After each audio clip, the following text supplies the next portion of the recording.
Welcome back to Rubbing Minds, and of course going straight to the next topic.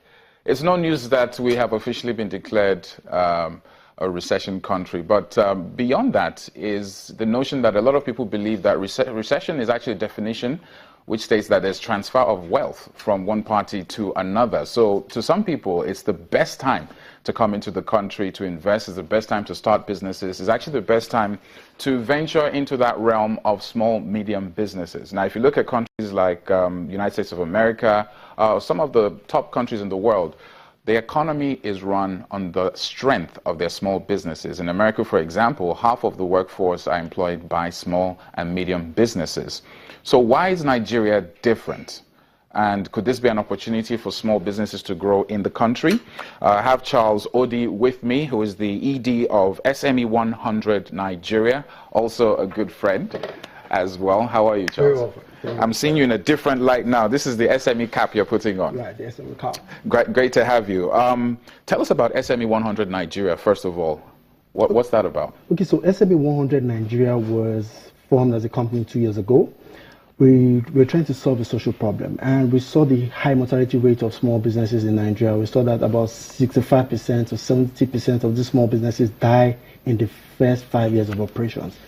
And myself and my founding members looked at this social problem, and we said to ourselves, how can we help to make these small businesses live a little longer? How can they help to actually impact the economy as we have it? Because if you look at the statistics from the Nigeria Bureau of Statistics in 2013, I mean, what you just said about the US is not so much different from Nigeria. Small businesses in Nigeria actually employed over 59 million people. They contributed to 47.48% of the GDP. And we're looking like, okay, what's happening here? Why is the government knows this? I mean, the fact is out there. So why is it looking like the government is after small businesses? They're not helping the small businesses at all. I mean, you see a lot of banks setting up little packages for small businesses. You see a lot of all these microfinance banks popping up. There's a lot of activity and buzz going on the ground. But the role of the small businesses basically turning the fortune of the country, does that lie solely with the small businesses or with the government, or is it a synergy of the two parties? Okay, first off, right, someone asked me this question on my way here. The person said, what's the most important thing to small businesses in Nigeria? And I said, government support.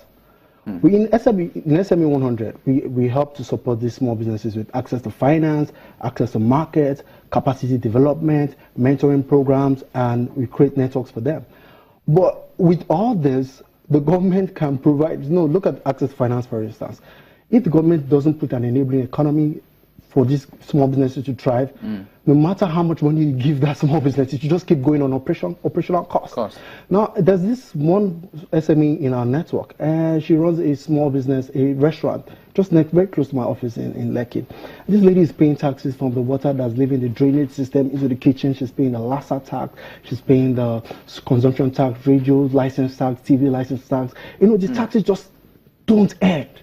And we're looking like, where is this enabling environment for small businesses? Why the general tax concession? The tax issue has always been a major issue. I mean, different states have their policies, but when tax becomes one of the major sources of revenue, it's the small businesses that feel the brunt. So I might say businesses do need a bit of wriggle room when it comes to the taxes, but is that enough to kill a business?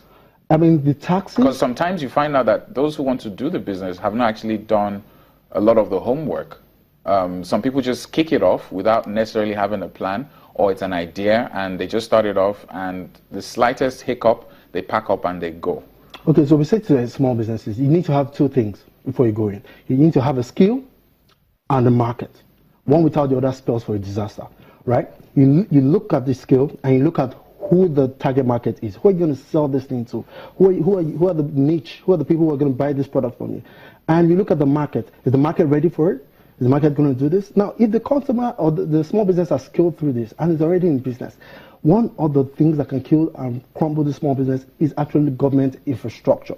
If there's no infrastructure for the government, if looking at taxes, if there are no policies for the government, the small businesses will fold up quickly. And Now we spoke about access to finance. Let's look at access to market. There are these enterprises in Nigeria right now, and we know that in the value chain, small businesses actually get some access to market from some of these enterprises. Now, if you go to, I'm not going to call names of hotels now, you see some briefcase consultants. These guys coming to our country, you know, they've been invited by these enterprises. They come to our country and they take the jobs from the small businesses. The small businesses don't actually have these jobs. Even though these small businesses are supposed to be in this country, getting the jobs so that they can move forward. I mean, you're right, but I've had this discussion with a bank executive where I pitched the same problem. And you find out that, okay, here's a bank. You're the business. You want 1 million naira. I'll give you 1 million naira. And the first thing you do is you go and buy a car of 600,000 naira under the guise of your small business. There's so much poverty and the need to just get out of that poverty mentality that they just divert the funds. There's no discipline with finance. And I'm talking from the point of view as somebody who wants to give the money. Because I spent a lot of time trying to analyze why is it that the environment is there, people are enabling, they want to, but for some reason it's just not working. The wealth is not going around.